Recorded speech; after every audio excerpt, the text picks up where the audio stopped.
So hello guys, कैसे आप लोग। आज हम लोग पढ़ने वाले हैं रक्त के कार वर्क ऑफ ब्लड। तो सबसे पहले हम लोग को जानना ये ज़रूर है कि रक्त के कार्य क्या है, ये क्या करता है हमारे शरीर में। तो इसके लिए आइए हम सबसे पहले रक्त अनेक महत्वपूर्ण कार्य संपन्न करता है। इनके कार्यों का वर्गीकरण निम्न प्रकार से किया जा सकता है, अर्थात ये हमारे शरीर में महत्वपूर्ण कार्य संपन्न करता है, जैसे कि हमारे शरीर में ऑक्सीजन को पहुंचाता है और कार्बन डाइऑक्साइड को शुद्ध करके ऑक्सीजन में बदलता है और इसे शरीर से बाहर करता है कार्बन डाइऑक्साइड के रूप में। तो इसके 3 प्रकार के कार्य महत्वपूर्ण माने जाते हैं।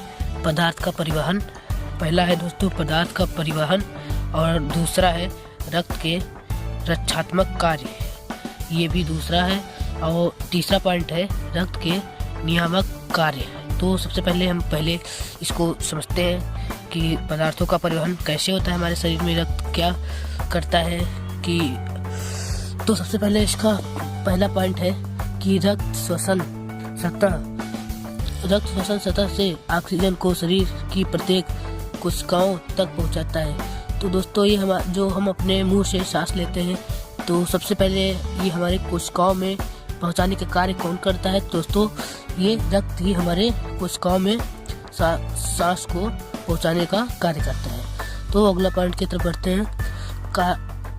रक्त कार्बन डाइऑक्साइड को शरीर के प्रत्येक कोशिकाओं से श्वसन सतह फेफड़ों तक पहुंचाता है। रक्त का भी एक कार्य है कि रक्त कार्बन डाइऑक्साइड को शरीर के प्रत्येक कोशिकाओं को श्वसन सतह फेफड़ा तक पहुंचाता है। तो हम लोग जानते हैं कि फेफड़ा हमारे श्वसन को शुद्ध करता है। सांस जो लेते हैं हम लोग, उसमें कीटाणु होते हैं और कार्बन डाइऑक्साइड होता है वगैरह होते हैं। तो इसको शुद्ध करने के लिए हमारे सबसे पहले जो हम सांस लेते हैं ये हमारे फेफड़ों में जाता है, जिसे रक्त पहुंचाता है और वहाँ से शुद्ध होकर हमारे शरीर में कार्य करता है। तो अगला पॉइंट है रक्त शरीर में लवणों का भी परिवहन करता है। तो जो हमारे शरीर में लवण पाए जाते हैं, जैसे अनेक प्रकार के लवण पाए जाते हैं। तो जो कुछ लवण होते हैं जो हानिकारक होते हैं हमारे शरीर के लिए, और कुछ लवण होते हैं जो हमारे शरीर के लिए लाभदायक होते हैं। तो जो हमारे शरीर के लिए लाभदायक होते हैं उसको छोड़ करके बाकी जितने हमारे शरीर के नुकसान करते हैं उसको रक्त जो है खत्म करता है इसको हमारे शरीर से। तो जैसे कि हमारा अगला पॉइंट है रक्त के नियामक कार्य।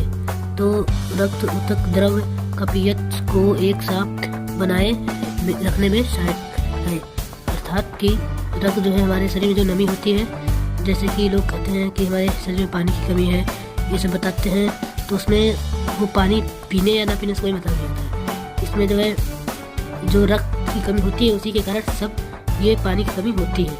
तो इसका अर्थात मतलब यही है। तो अगला लिखा है रक्त में उपस्थित बफर यह कार्य संपन्न करता है। तो जो उसमें यह कार्य होता है पानी की कमी को पूर्ति करना, तो यह कार्य कौन संपन्न करता है, तो जो बफर होता है, तो इसको इंग्लिश में बफर बोलते हैं, वही जो है कि ये कार्य संपन्न करता है। ठीक है दोस्तों। और अगला पॉइंट है कि रक्त शरीर में जल संतुलन बनाए रखने में भी हमारे शरीर में सहायक करता है। तो इसका मतलब है कि जो हमारा रक्त होता है वो हमारे शरीर में जो जल उपस्थित होता है, जिसे हम पानी की कमी कह सकते हैं या कोई भी कह सकते हैं, जिसकी पूरा संतुलन देखभाल करने में हमारे शरीर का सहायक करता है। तो जब